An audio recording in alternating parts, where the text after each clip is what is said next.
E aí, pessoal, muitos assuntos no Grêmio nesta sexta-feira, porque tem duas estreias muito possíveis.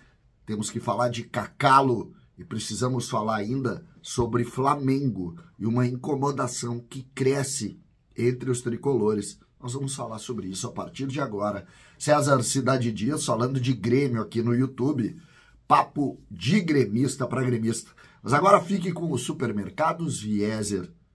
Há mais de 37 anos, em Canoas, atendendo a comunidade, de forma personalizada, um ambiente totalmente familiar e com muitas promoções.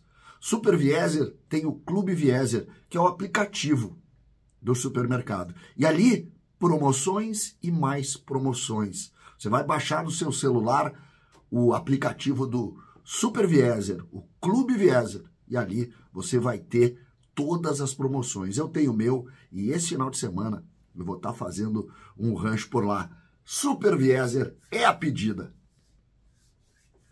Gente, queria trazer alguns assuntos aqui, separei algumas situações. Uma diz respeito ao Flamengo ainda. Ontem fiz um vídeo à noite das análises sobre como o Grêmio deve encarar o vídeo, se vocês quiserem aqui. O vídeo é o último vídeo que eu fiz aqui no canal, mas a incomodação cresce. O torcedor do Grêmio viu a força do Olímpia, que é um time muito menor que o do Grêmio, muito menor, e se incomodou com o que viu há algumas semanas atrás, naquele 2-0 ao natural do time do Flamengo diante do Grêmio. O resultado é quarta que nós vamos decidir e tudo pode acontecer, mas é difícil não olhar para trás depois do que a gente viu ontem à noite. É difícil não olhar para trás. E eu entendo o torcedor do Grêmio, porque eu me senti um pouco assim. Um jogo de embate físico, um jogo de pressão e um jogo que encurralou o Flamengo e a vitória foi mais do que justa e a classificação do Olímpia também. E por que o Grêmio não fez isso? Essa é a pergunta do torcedor. Por que o Grêmio não fez uma pressão? Por que o Grêmio se entregou para o Flamengo como se entendesse uma superioridade? Essa é uma incomodação que, infelizmente, o gremista vai ter que conviver até o jogo da próxima quarta, onde se espera um outro procedimento. Eu brinco com Renato, não faz nada de sorrisinho e abraço, também por isso. E me parece que essa é uma realidade que está muito próxima da incomodação mais forte do torcedor. O torcedor quer resposta. E eu acho que é isso que o Grêmio deve ao torcedor. Uma resposta de enfrentamento contra o Flamengo. Se vier o resultado, perfeito, vai ser maravilhoso.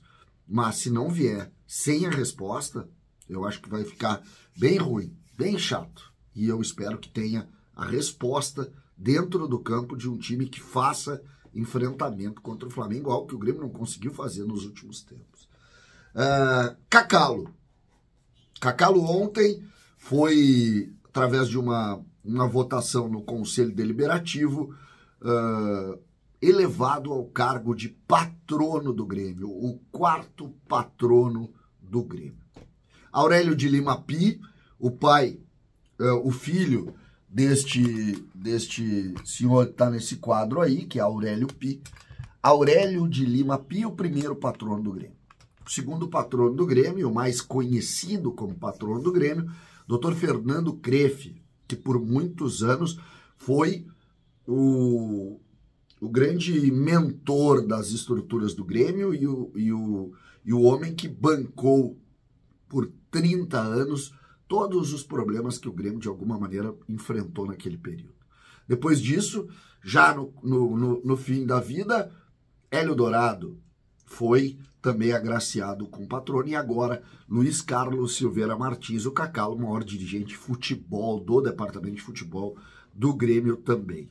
Cacalo é um super gremista e é uma honraria muito bonita que o Grêmio presta a esse grande gremista e de excepcionais serviços prestados. Vocês sabem disso, eu sempre falo, Eu sou fã do Cacalo, gosto dele e sei do tamanho da sua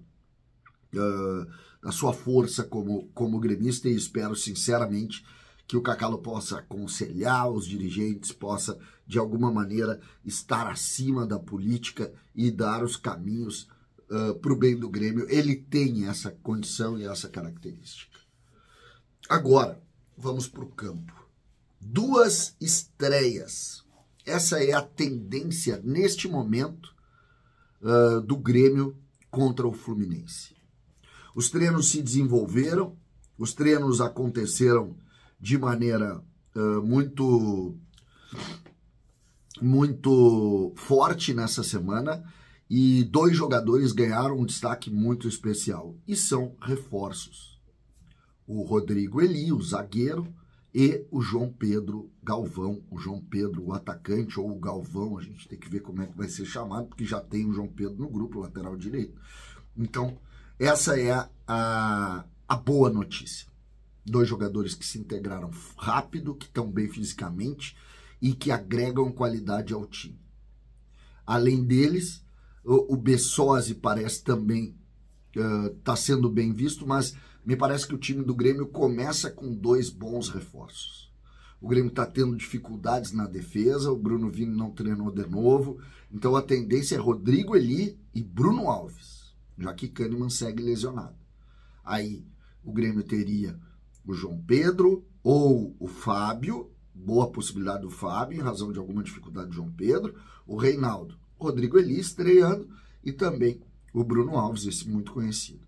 Meio campo, as pessoas têm também como definido, porque a gente sabe que joga Carbajo, que joga Vijaçante, que joga Bitelo, e aí Ferreira seria o extremo pela esquerda e João Pedro junto com o Soares, eles fazendo uma espécie de movimentação, muitas vezes o Soares saindo e ele entrando numa posição de 9, outras ele jogando como meia, ele é um pouco mais movediço, e o Soares jogando como 9, mas dando a ideia de que o Grêmio consegue, através desses reforços, incluir jogadores de boa qualidade que vão agregar o time do Renato.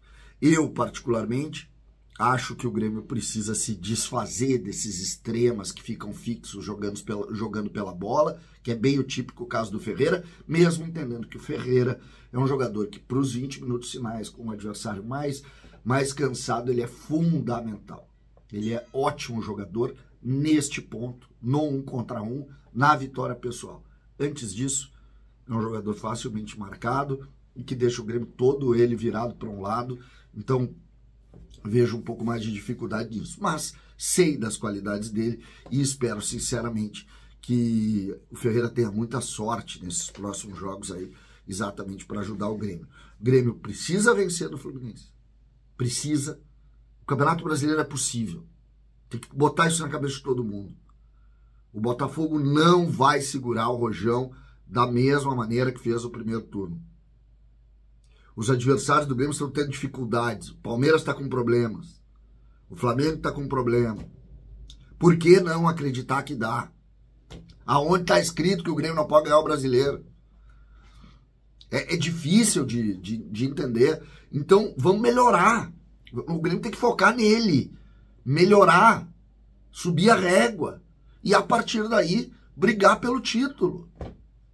Agora parece que tem uma... É impossível se falar nisso, porque o Grêmio não é bom, porque tem problema. Por quê? Ontem nós vimos ali o Olímpia, 4 milhões de folha de pagamento. 4. 1/3 do Grêmio. Ganhou do Flamengo. Ganhou. É classificado para as quartas da Libertadores. O Flamengo está eliminado. 4 milhões ó, o salário do Kahneman, do Jeromel e do Luizito Soares. E aí? Então, a mágica, ela começa com acreditar. Acreditar. É preciso acreditar. Se não acreditar, aí não adianta. Nós vamos ficar brigando com todo mundo. Precisamos acreditar. Precisamos querer. Precisamos tentar. Essa é a lógica. e nós precisamos correr atrás disso. César Cidade Dias falando de Grêmio aqui no YouTube.